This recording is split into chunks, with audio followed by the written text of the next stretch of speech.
बेटियों के भविष्य को सुरक्षित बनाने के लिए भारत सरकार की ओर से सुकन्या समृद्धि योजना शुरू की गई है।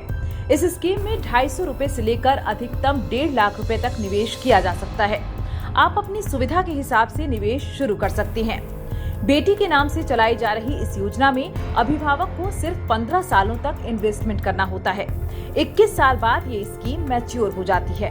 10 साल तक की उम्र की बच्ची के माता पिता इस स्कीम में निवेश कर सकते हैं।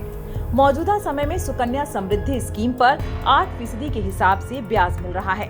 ऐसे में अगर आप इस स्कीम में लगातार ठीक ठाक अमाउंट का निवेश जारी रखते हैं तो बच्ची के भविष्य के लिए अच्छा खासा पैसा जोड़ सकते हैं।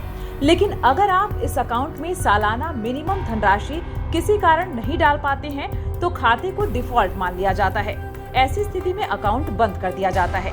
जानिए बंद खाते को किस तरह किया जा सकता है रिवाइव।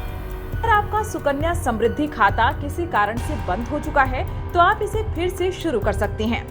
इसके लिए आपको बैंक या पोस्ट ऑफिस जहां भी आपने ये खाता खुलवाया है वहां जाकर इस अकाउंट को दोबारा शुरू करने के लिए एक फॉर्म भरना होगा। इस फॉर्म के साथ जितने वर्षों का भुगतान नहीं किया है वो करना होगा। साथ ही 50 रुपए प्रति वर्ष के हिसाब से पेनल्टी देनी होगी।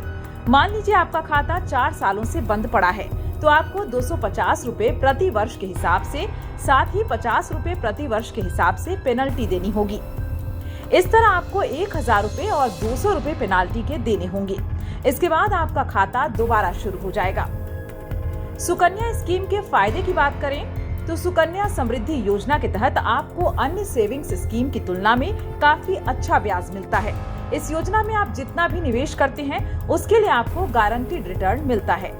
मार्केट के उतार चढ़ाव जैसा कोई जोखिम नहीं है।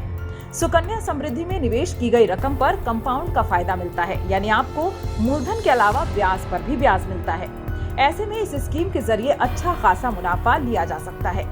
आपने ये अकाउंट चाहे पोस्ट ऑफिस में ओपन करवाया हो या बैंक में, इसे आप देश के दूसरे हिस्से में भी आसानी से ट्रांसफर करवा सकती हैं। इसमें आप अपनी पॉकेट को देखकर निवेश कर सकते हैं। न्यूनतम निवेश 250 रुपए सालाना है और अधिकतम 1.5 लाख रुपए है। सुकन्या समृद्धि योजना में आपको टैक्स में छूट का भी फायदा मिलता है। धारा 80C के तहत 1 वर्ष में अधिकतम 1.5 लाख रुपए तक की छूट ली जा सकती है।